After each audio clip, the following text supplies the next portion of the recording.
Hello friend, welcome to my channel. तो आज हम डिस्कस करने जा रहे हैं आपका जो एग्ज़ाम हुआ है आरआरबी टेक्नीशियन ग्रेड 3 का जो एग्ज़ाम हुआ है, उसके हम मैथ के कुछ इम्पोर्टेंट क्वेश्चन को कवर करेंगे। सो बिना टाइम वेस्ट करे करते हैं अपना का पहला क्वेश्चन शुरू। दिया गया है अमिता ने एक लैपटॉप उसके अंकित मूल्य पर 20% की छूट के साथ खरीदा। यदि उसने लैपटॉप के लिए 28,400 रुपये भुगतान किया तो उसका अंकित मूल्य बताना है। देखिए, इसमें दिया है कि 20% छूट के साथ खरीदा। कोई भी मान लीजिए एमआरपी जो था उसका मार्क प्राइस उसका 100 था और 20% छूट देने के बाद में यानी कि 80% तो 80% की वैल्यू आपको दी हुई है 28,400 रुपये। तो आपसे 100 की पूछी है। अगर हम इससे देखें इनका रेशो ले ये 4 20 से कट गया 4 बार और ये कट गया 5 बार। तो 4 का ये कितने गुना है? देखते हैं 4 का ये है 4 सत्ते 28 और 4 एकम 4 यानी कि 71 टाइम। तो इसका 71 टाइम करेंगे 71 गुना तो आ जाएगा 5 एकम 5 5 सत्ते 35 और 5 सत्ते 35 और ये 2 जीरो तो 37 वो 35 आ जाएगा यहाँ पे 35,500 यानी कि 35,500 है ऑप्शन डी में। नेक्स्ट क्वेश्चन है एक वस्तु 384 रुपये में खरीदी और 480 रुपये में बेच दी ए ने। बी ने एक वस्तु 1254 में खरीदी और 1672 में बेची तो ए के प्रतिशत लाभ बी के प्रतिशत लाभ का अनुपात देखिए। अगर मैं ए की गणना करता हूँ ये ए हो गया और इधर बी हो गया। ए ने खरीदी 384 में खरीदी और 480 में बेच दी। अगर मैं इनका रेशो ले लूँ तो ये हो जाएगा 3 से काटे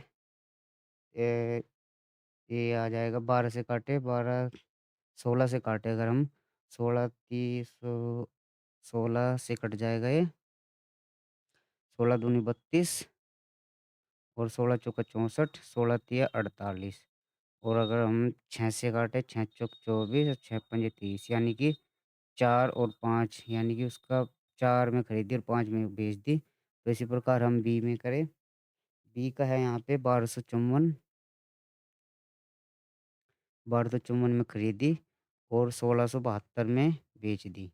तो अगर मैं रेशो ले लूँ यहाँ से 2 से काटे अगर हम 2 से 2 छिक 12 और 2 दूनी 4 और 2 सत्ते 14 6 सौ 27 2 से काटे 2 अट्ठे 16 2 तिया 6 2 छिक 12 836 ये आ गया। 19 से काटे 19 तिया 57 और ये हो जाएगा 19 दूनी 19 तिया 57 3 बार और 19 से कट जाएगा 19 चौक 76 और 19 चौक 76 और 11 से काटे 11 तिया 33 11 चौक 44 यानी कि बी ने 3 में खरीदी और 3 की चीज़ 4 में खरीदी और ए ने 4 की वस्तु को 5 में बेच दिया। तो इसका प्रॉफ़िट जो होगा यहाँ से 1 का प्रॉफ़िट हुआ 4 पर और इसका होया 1 का प्रॉफ़िट 3 पर। तो इनका रेशो बताना है ए के लाभ प्रतिशत और बी के लाभ प्रतिशत का अनुपात। तो आ जाएगा 1/4 और पूरे का है 1/3। तो ये 3 ऊपर आ जाएगा तो फाइनल जो होगा 3/4 अनुपात हो जाएगा। 3/4 है आपका ऑप्शन बी में। नेक्स्ट है 2 परिमेय संख्याओं का योग -4 है। उनमें से एक संख्या -13/25 है। तो दूसरी संख्या क्या है? देखिए मान लीजिए एक संख्या x है जो हमें फाइंड करनी है। दूसरी संख्या है -13/25 13/25 और दोनों का योग है -4 तो ये इधर माइनस है ये इधर प्लस में आ जाएगा। तो हो जाएगा x बराबर 13/25 -4 तो 25 चौका 100 माइनस के 13 तो आ जाएगा -87/25 यह हुआ है आपका ऑप्शन बी में। नेक्स्ट है एक आदमी ने 6 वर्ष के लिए 7.5% वार्षिक साधारण ब्याज की दर पर 65,000 रुपये का निवेश किया। वह धनराशि ज्ञात कीजिए जो 6 वर्ष के बाद होगी। देखिए 6 वर्ष का अगर मैं इंटरेस्ट रेट फाइंड करूँ तो हो जाएगा 7 इसमें मल्टीप्लाई करेंगे 7 से 1/2 में 7 दूनी 14 1 15/2 यानी कि आ जाएगा 45%। 45% मुझे फाइंड करना है 65,000 पर। तो जो होगा ब्याज होगा। अब मुझे बात फाइंड करना है कि ओवरऑल कितना होगा। तो उसके 6 वर्ष के बाद में हमारे पास में धनराशि क्या होगी? यानी कि अमाउंट ज्ञात करना है, तो अमाउंट ज्ञात करना है तो इसका 65,000 का मुझे 145 प्रतिशत फाइंड करना है। तो यानी कि मेरा जो उत्तर होगा 65,000 से तो बड़ा ही होगा, तो 29,000 ये भी कट गया और ये भी कट गया। 2 ऑप्शन हमारे मिले हट गए।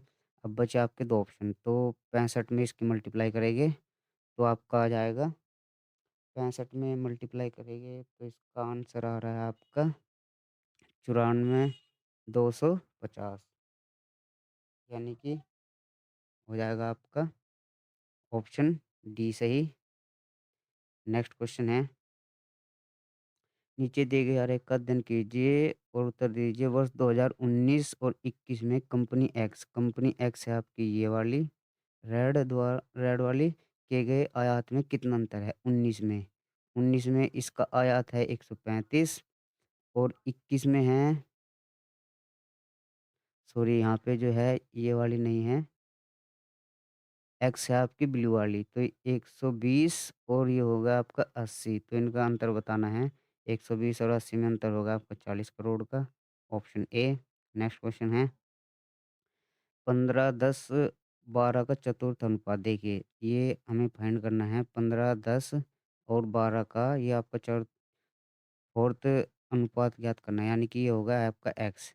देखिए जो पहले दो का रेशो है वही इन दो का रेशो होगा। इनका रेशो है 5 से काटेंगे 3 बार, 5 से काटेंगे 2 बार, यानी कि 3 और 2, तो इनका भी 3 2 होगा।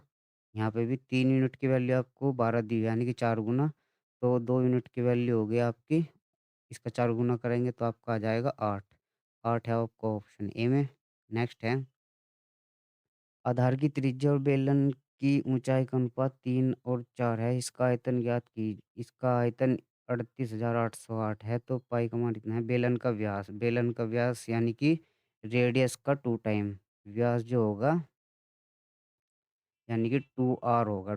यानी कि रेडियस है आपकी 3x है, तो इसका 2 टाइम करेगा यानी कि 6x होगी। यानी कि मुझे 6 का मल्टीपल देखना है। 6 का मल्टीपल ये नहीं है, ये हो सकता है, ये नहीं है, ये नहीं है। सिर्फ़ ऑप्शन से ही हम इसका आंसर मार्क कर देंगे, यानी कि 42 मेरा आंसर हो जाएगा। कैलकुलेशन भी नहीं करने की ज़रूरत है। नेक्स्ट है, इसका आपको फाइंड करना है कि इसका मान क्या होगा। देखिए यहाँ पे है, इन पॉइंट की वज़ह से ये दशमलव के बाद में 0 है, तो 4 ज़ीरो ये कट गई और 2 यहाँ से ये कट गई, यानी कि 6 की पावर आपकी ख़त्म हो गई और आपके बची 1 ज़ीरो ये और ये। इन पॉइंट के कारण नीचे आ जाएगा आपका 1 दशमलव ये रही और 1 ये रही, यानी कि 1/100। 1/100 है आपका ऑप्शन डी में। नेक्स्ट है, यदि किसी घनाभ का आयतन 3x² - 27 है तो इसके संभावित आयाम क्या होंगे? देखिए आयत का घनाभ का जो क्षेत्रफल होगा, आयतन होगा, वॉल्यूम होगा जो L, length, breadth into height ये होती है। और अगर मैं इसके फैक्टर करता हूँ तो 3 अगर कॉमन ले लूँ तो अंदर हो जाएगा x² - 9, और x² - 9 को मैं लिख सकता हूँ 3x² - 3 का होल स्क्वायर लिख सकता हूँ इसे। तो हो जाएगा, ये हो जाएगा आपका एक बार जुड़ जाएगा x+3 और ये हो जाएगा x-3। देखते हैं किस ऑप्शन में है, ये है ऑप्शन ए में। So a is the right answer. Next question है, निम्नलिखित प्रेक्षणों को आरोहिक क्रम में व्यवस्थित किया गया है और यदि माध्य 63 है तो एक्स का मान क्या थी? देखिए यहाँ पे नंबर काउंट कर लेते हैं, 1, 2, 3, 4, 5, 6, 7, 8, 9, 10। 10 है, यानी कि जो माध्य है हमारा बीच वाली दो का सम का हाफ करेंगे तो आपका माध्य आ जाएगा, यानी कि x और x+2 ये आपके दो नंबर दिए हैं और इनको अगर हम ऐड करें तो x+x+2 अपॉन 2, तो आपका माध्य आ जाएगा 63। तो ऊपर हो जाएगा 2x+2 अपॉन 2 और ये हो जाएगा 63। तो ऊपर से 2 कॉमन लेंगे तो आ जाएगा x+1 अपॉन में 2 इज़िकल टू 63। तो 2 से 2 कट जाएगा, यहाँ से x की वैल्यू आ गई आपकी 62। 62 है मेरा ऑप्शन डी में। तो ये थे कुछ इम्पोर्टेंट सवाल। तो मिलते हैं नेक्स्ट क्लास में। Thank you.